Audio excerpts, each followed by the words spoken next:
नागपुरात महायुतीच्या आमदारांसाठी संघाचे रेशीमबागेमध्ये बौद्धिक मार्गदर्शन देण्यात येणार आहे। महायुतीच्या तीनही पक्षांना निमंत्रण दिल्याची माहिती आहे। गेल्या वर्षी भाजप शिवसेनेचे आमदार उपस्थित होते, तर उपमुख्यमंत्री अजित पवार यांनी जाणं टाळलं। यंदा अजित पवार जाणार का, याकडे सध्या राजकीय वर्तुळाचं लक्ष असेल।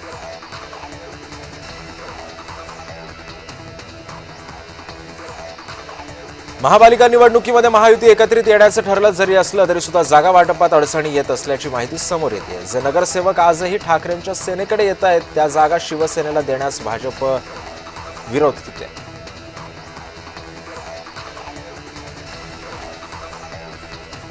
काँग्रेसचे प्रदेशाध्यक्ष हर्षवर्धन सपकाळ यांनी विधान भवनाच्या मुख्य प्रवेशद्वारावर ठिय्या आंदोलन केलं। विद्यार्थ्यांच्या प्रश्नांसाठी हे आंदोलन करण्यात आलं। विविध मुद्द्यांवरून या आंदोलनाला सुरुवात झालेली होती। विधान भवनाला विद्यार्थ्यांनी घेराव सुद्धा घातला होता।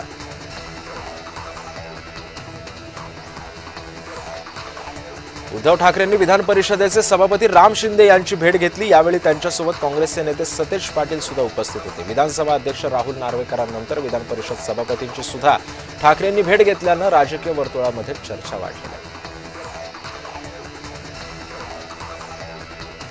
भाजपचे नेते किरीट सोमय्या यांनी उद्धव ठाकरेंवर पुन्हा एकदा टीका केली। कोविड काळामध्ये उद्धव ठाकरेंनी मुंबईला कसं लुटलं याचे पुरावे सुद्धा देणार असल्याचा इशारा सोमय्या यांनी दिलाय।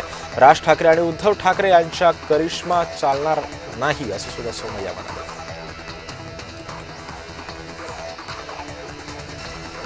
राज्य सरकार मराठा आरक्षणाविषयी दुटप्पी भूमिका घेत असल्याची टीका मराठा आंदोलक मनोज जरांगे यांनी केलेली आहे। सरकार हैदराबाद गॅझेटियरनुसार प्रमाणपत्र द्यायला कुचराई करतंय का, असा सुद्धा सवाल जरांगे यांनी उपस्थित केला। नवनीत राणा यांनी उद्धव ठाकरेंना प्रत्युत्तर दिलंय। उद्धव ठाकरेंनी फडणवीसांना उद्देशून तुम क्या थे और क्या हो गए असं म्हटलेलं आहे। यावर माजी खासदार नवनीत राणांनी जेव्हा हिंदूंच्या मंदिरांच्या बाजूने निर्णय देण्याचा विषय येतो तेव्हा तुमचा पक्ष विरोधात का जातो, असा खोचक सवाल सुद्धा उद्धव ठाकरेंना विचारला।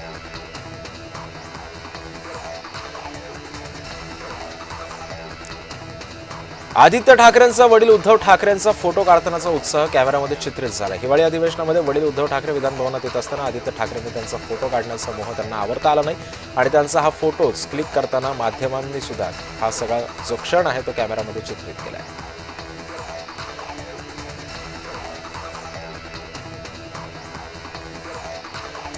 नागोठणे MIDCचा मुद्दा आमदार सचिन आहेर यांनी अधिवेशनामध्ये मांडलाय। मंत्रिपदाचा वापर लोकांच्या भल्यासाठी करा असा सल्ला अहिर यांनी दिलेला आहे। मंत्री गोगावले आणि तटकरेंना सुद्धा त्यांनी टोला लगावला।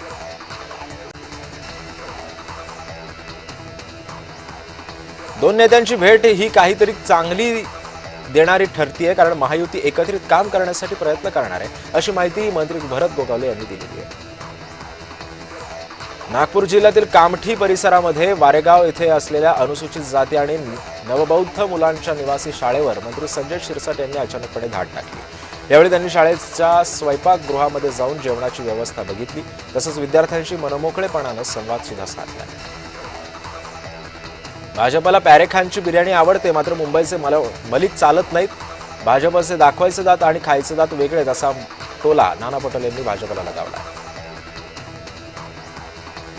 मुख्यमंत्री देवेंद्र फडणवीसांनी दिवंगत नेते शिवराज पाटील चाकूरकरांना श्रद्धांजली वाहिली। चाकूरकर हे राजकारणातील अजातशत्रू व्यक्तिमत्व असल्याचं मुख्यमंत्री म्हणाले। तसंच मुख्यमंत्री म्हणून केलेल्या आपल्या कामाचं चाकूरकरांनी फोन करून अभिनंदन सुद्धा केल्याची आठवण फडणवीसांनी सांगितली।